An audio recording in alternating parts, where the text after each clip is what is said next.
নমস্কার, কেমন আছেন সবাই? আশা করি সবাই ভালো আছেন। আর এখন সকাল, আর সকালে দেখুন আমরা ছাড়াতে বসে গেছি শামুক আর গুগলি। এই জিনিসগুলো কে কে খেতে ভালোবাসেন অবশ্যই কমেন্ট করে জানান। দেখুন এগুলো কিভাবে ছাড়ানো হচ্ছে। এগুলোকে জলখাসিও বলা যায়, অনেকে আবার এগুলো জলখাসিও বলে। এই যে শামুকগুলো দেখুন এইভাবে ছাড়িয়ে আবার এর চোখ আছে, এগুলোকে চোখগুলোকে ফেলে দিতে হয়, তারপর কেটে কেটে রাখতে হয়। খুব সুন্দর কিন্তু টেস্টি, খেতেও দারুণ। কে কে খেতে ভালোবাসেন অবশ্যই কমেন্ট করে জানান। আমার কিন্তু ছাড়ানো হয়ে গেছে। এগুলো হচ্ছে গুগলি, এতগুলো এই ফুটি গুগলি বেরিয়েছে। এগুলো হচ্ছে ঝোল হবে। আর এইগুলো হচ্ছে শামুকগুলো। শামুকগুলো হবে আলু দিয়ে ঝাল, আর গুগলি সবজি দিয়ে ঝোল। এখানে আছে ডাঁটা, কাঁচকলা, আর এখানে ভাজছি আলু আর পেঁপে। এই সবজিগুলো দিয়ে গুগলি ঝোল হবে। এটা কিন্তু স্বাস্থ্যের পক্ষে অনেকটাই উপকার, পেটের পক্ষেও ভালো। এগুলো ভেজে রাখা হয়ে গেছে। এবার এর মধ্যে দিয়ে দিচ্ছি হলুদ গুঁড়ো আর একটু লঙ্কা গুঁড়ো। লঙ্কা গুঁড়োর পরিমাণটা কম করেই দিলাম, কারণ ঝোলটা খুব বেশি ঝালও হবে না আর খুব কমও হবে না।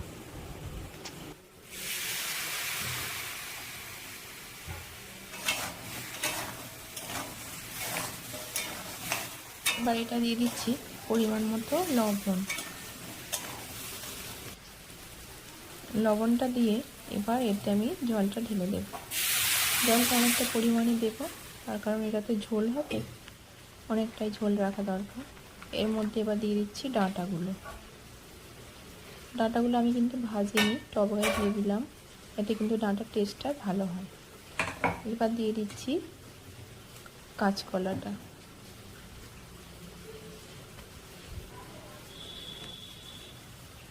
আর এখানে একটু কাটা রয়েছে ডুমুর, কাঁচা ডুমুর, এটা ঝোলেতে দিয়ে দিলাম।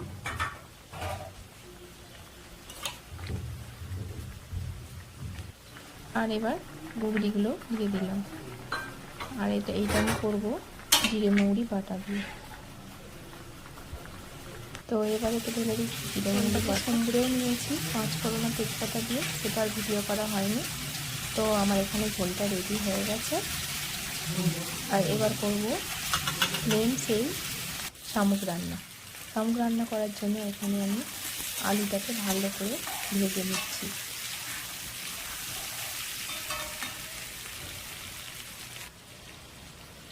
প্রত্যেকে পারে না, তো এবারে নিজেকে একটু ব্লগে তুলে ধরলাম আমি কীভাবে কোন দিনে আছি, একটু দেখুন। তো এটা হচ্ছে আমার ছোট্টখাটো একটা রান্নাঘর, যেখানে আমি রোজই রান্না করি। তারপরে আমার আলুগুলো ভেজে রাখা হয়ে গেছে।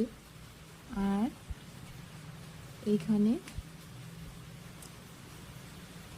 এবার শামুকগুলোকে ভেজে নেব। এই যে কাঁচা শামুকগুলোকে কড়াইয়ের মধ্যে এবার দিয়ে দিলাম। এগুলোকেও ঠিক ভালো করে ভাজবো, যেমন করে মাছ ভেজে রাখা হয়।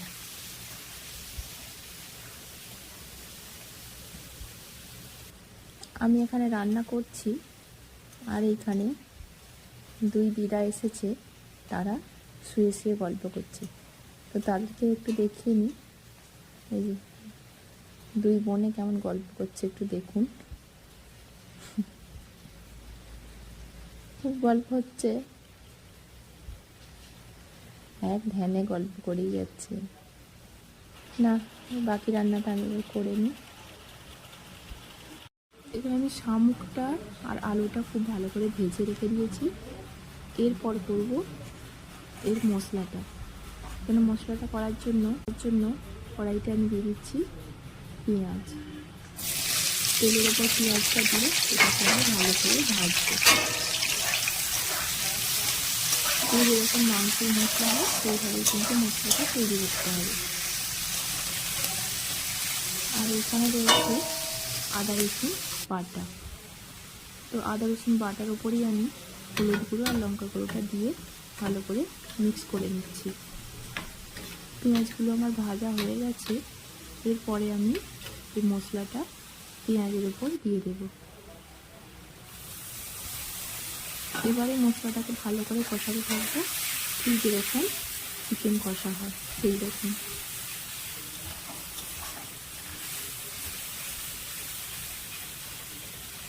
মশলাটা ভাজছি, এখনই কিন্তু খুব সুন্দর একটা গন্ধ উঠছে। তো দেখুন মশলাটা আমার ভাজা হয়ে গেছে, এখানে মশলা থেকে তেল ছেড়ে দিয়েছে। এরপরে আমি দিয়ে দেবো ভেজে রাখা শামুক আর আলুটা, দিয়ে আলুটা আর শামুকটা এর সাথে ভালো করে কষিয়ে নেব।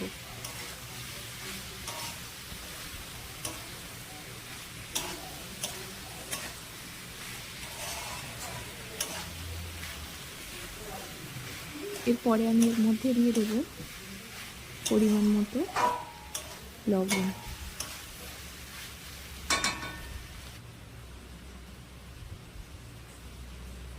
পরিমাণ মতো লবণটা দিয়ে দিলাম। আর দেখুন এখনই কত সুন্দর কালারটা হয়ে গেছে, মনে হচ্ছে যেন তুলে খাওয়া যাবে, কিন্তু না, আলুগুলো কিন্তু এখনও সেদ্ধ হয়নি। তো আলুগুলো আর শামুকগুলো সেদ্ধ হওয়ার জন্য আমি এখানে দিয়ে দেব পরিমাণ মতো জল। এটা যেহেতু কষা কষা হবে তাই খুব বেশি জল দিলাম না, সেদ্ধটা হয়ে গেলে কিন্তু হয়ে যাবে। এবার আমি এটা কিছুক্ষণের জন্য ঢেকে রেখে দেব।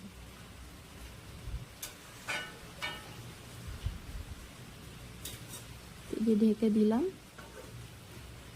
আবার কিছুক্ষণ পরে ফিরে এসে দেখি আলু সেদ্ধ হয়ে গেছে। এরপরে আমি এতে দিয়ে দেবো একটু গরম মশলা গুঁড়ো। গরম মশলা গুঁড়োটা দিলে তরকারির ফ্লেভারটা অন্যরকম হয়। দিয়ে দিলাম। এবার এটা আমি নামিয়ে নেব। হয়ে গেল আজকে আমার শামুকের কষা রেডি। তো এই যে এটা নামিয়ে নিয়েছি, আর আরও একবার শেয়ার করে দিই আপনাদের তাদের দুপুরের মেনুটা। আর এখানে হয়েছে এই যে ঝুড়িটা, আর এখানে রয়েছে আলু করলা ভাজা, আর হয়েছে গাঢ় করে তেঁতুল দিয়ে মাছের টক,